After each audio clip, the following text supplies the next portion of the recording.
안녕하세요. 김 공장장입니다. 오늘은 화장품 원료 재고 30% 절감 방안에 대해서 한번 알아보겠습니다. 원료 재고는 어떻게 평가하는가, 그리고 개선 방법으로서는 구매 스킬을 습득하자, 원료 보관 및 관리 수준을 향상하라, 원료 단가를 인하하고 매입 금액을 낮추어라. 이 부분에 대해서 한번 얘기를 해보겠습니다. 원료 재고는 원료 재고 금액, 원료 회전일, 부진부동 금액 또는 비율, 폐기 금액 이렇게 네 가지로 평가를 하게 되는데요. 원료 재고 금액은 월말 매달 말일날 재고 금액이 얼마인가를 총 재고 금액이 얼마인가를 평가하게 되고요. 좀 중요한 수치가 원료 재고 회전일인데요. 월말 재고 금액을 당월 사용 금액으로 나누어 곱하기 30일을 하게 되는데요. 재고 금액은 매출이 많으면 늘어날 거고 매출이 적으면 적을 텐데요. 이 원료 회전일은 회사가 크든 작든 간에 관리할 수 있는 지표가 될 수 있습니다. 그래서 월말 재고 금액을 월간 사용량으로 나누어 보면 실제 30일이 나온다 그러면 우리 회사는 30일치 원료 재고를 가지고 있구나 이렇게 평가할 수 있는데요. 일반적으로 화장품 OEM 모델 회사는 30일 미만인 경우에는 양호하다. 30일에서 60일 같은 경우에는 개선점이 좀 있다. 그리고 60일을 넘어가게 되면 원료 관리를 거의 하지 않는다. 이렇게 보면 될 것 같습니다. 부진부동 금액은 회사마다 이 개월수를 어떻게 하느냐가 좀 논란이 있는데요. 개인적으로는 3개월 동안 한 번도 측량하지 않은 원료를 부진으로, 이거는 부동으로 넘어갈 상황이 많고요. 부동 같은 경우에는 6개월 동안 한 번도 측량하지 않은 원료인데 이거는 폐기로 넘어갈 가능성이 높겠죠. 그래서 부진은 10% 미만 관리하고 부동 같은 경우는 3% 미만 관리를 하게 되고요. 원료 폐기 금액 같은 경우에는 유효기간이 지났거나 또는 잘못된 관리를 통해서 폐기를 해야 되는 경우에 전체 원료 비용의 약 한 2% 정도가 폐기 비용으로 나오는데요. 2%를 넘어가면 원료 관리를 잘 못하고 있구나. 연간 폐기 금액이. 예, 그리고 2% 미만일지라도 보통은 잘 관리하는 사람은 관리하는 회사는 한 0.5%이 정도에서도 끝내는 회사를 제가 봤기 때문에 분명히 폐기 금액도 관리를 해야 합니다. 첫 번째로 구매 스킬을 습득하라. 이 부분에 대해서 말씀을 드릴 텐데요. 원료의 리드 타임과 품질 리드 타임을 감안하여 발주를 진행하라. 오더 접수 즉시 원료 발주를 낼 필요는 없다. ERP가 없다면 발주 노트를 만들어라. 자주 쓰는 원료라도 소량에 근거해서 최소 단위로 발주하라.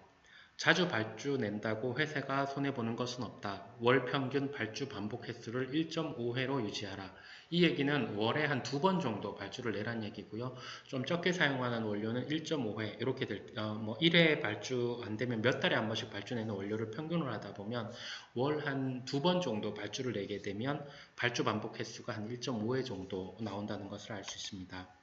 소량 사용의 원료는 단가가 높더라도 소분 구매를 실시하라.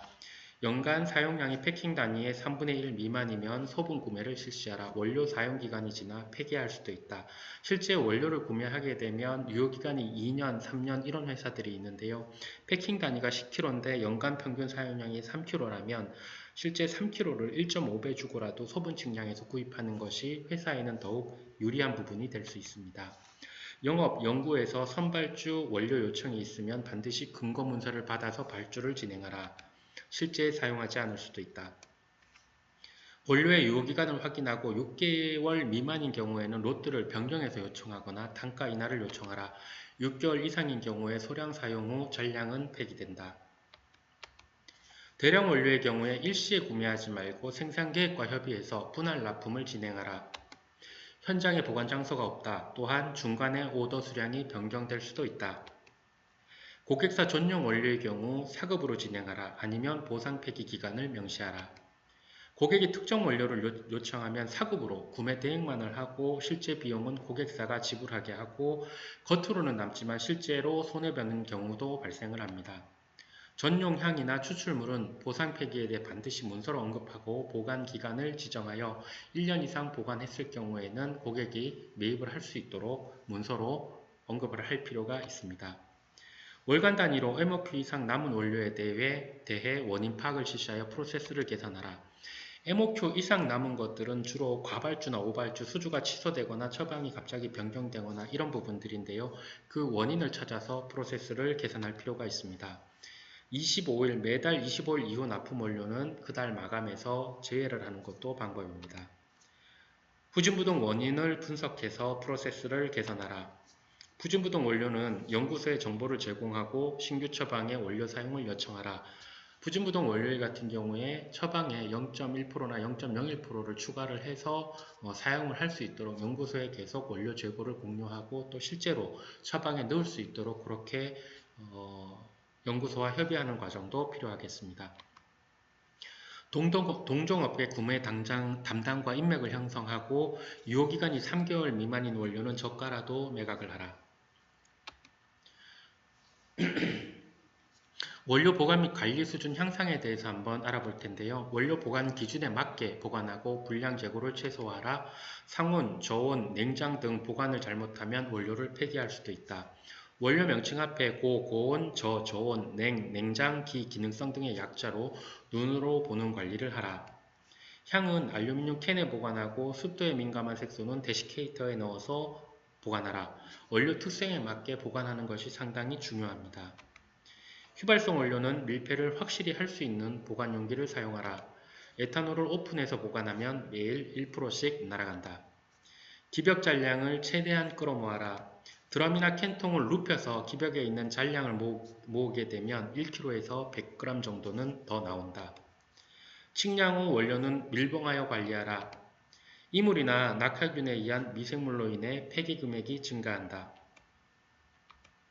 원료 선입 선출이 되도록 시스템을 강화하라.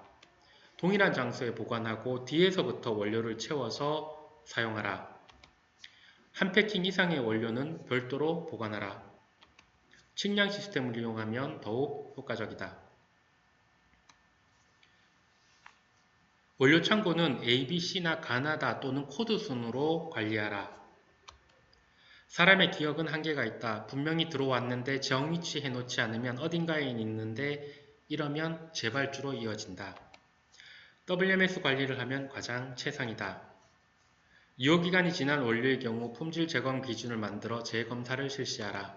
매월 유효기간이 한 달 정도 남은 원료를 확인하여 품질 점검을 실시하라. 재고조사를 주기적으로 실시하라. 실물과 전산이 맞지 않아서 측량 대기가 2회 이상 발생되면 재고조사 시점이다. 세 번째로 원료 단가를 인하하고 매입 금액을 낮추어라. 사용량이 2배 이상 늘어난 원료는 단가를 재협상하라. 단가가 높은 원료는 패킹 단위를 최소화하는 노력을 반기마다 실시하라. 원료 컨소시엄을 만들어 원료를 공유하라. 소량 사용 원료는 컨소시엄에서 매입을 하고 유효기간이 3개월 미만 남은 원료는 적극적으로 원료를 매각하라. 연간 TCR 목표를 설정하고 운영하라. 전용 원료에 대해서는 분기별로 고객사의 그 재고 현황을 공유하여 보상 폐기를 요청하라. 지금까지 그 원료 재고를 줄일 수 있는 방법에 대해서 얘기를 해봤는데요. 여기에서 보면 그 원료 컨소시엄을 만들어라 라는 부분들이 실제로 경쟁업체 간에 원료 컨소시엄을 만들기는 좀 쉽지는 않은 상황입니다. 그런데 제가 화장품 회사에 근무를 해보면서 원료 잔량 유효기간이 지나서 원료를 폐기하다 보니까 참 그 한국 화장품 산업에도 도움이 되는 것 같지 않고 또 폐기 금액도 늘어나니까 환경도 좀 문제가 되고 해서 제 개인적으로는 원료 컨소시엄 회사를 좀 만들어서 사이트에서 자기가 얼마 남지 않은 원료를 올리고 담은 한 20-30%라도 팔 수 있고 또 그거를 또 매입을 할 수 있고 이렇게 서로 원료 구매 담당자들이 서로 인맥을 통해서 이것을 주고받고 할 수 있다면 개인적으로는 좀 회사에도 도움이 되지만 환경적으로도 그렇고 여러 가지로 많은 도움이 되지 않을까 그런 생각을 합니다. 그래서 제가 이 유튜브 동영상을 올리고 어느 정도 구독자가 늘어나고 또 인맥이 형성이 되고 나면 원료 컨소시엄 물론 영리 목적이 아닌 비영리 목적으로 해서 서로 소개하고 서로 원료를 주고받고 하는 그런 원료 컨소시엄 회사를 하나 만들면 어떨까 그런 생각을 하고 있는데요. 나중에 기회가 되면 제가 원료 컨소시엄 회사를 좀 만들겠습니다 하면 원료 구매 담당자나 회사의 대표자분들 또는 관리자분들은 좀 같이 가입을 하셔서 빠르면 뭐 내년 정도에는 할 수 있지 않을까 그런 생각을 하고 있습니다. 해서 서로 이렇게 인맥을 형성하고 같은 장업계에 일하면서 서로 도움을 줄 수 있는 그런 관계가 되었으면 좋겠다라는 생각을 합니다. 지금까지 원료 재고 30% 절감 방안에 대해서 한번 알아보았습니다. 들어주셔서 감사합니다.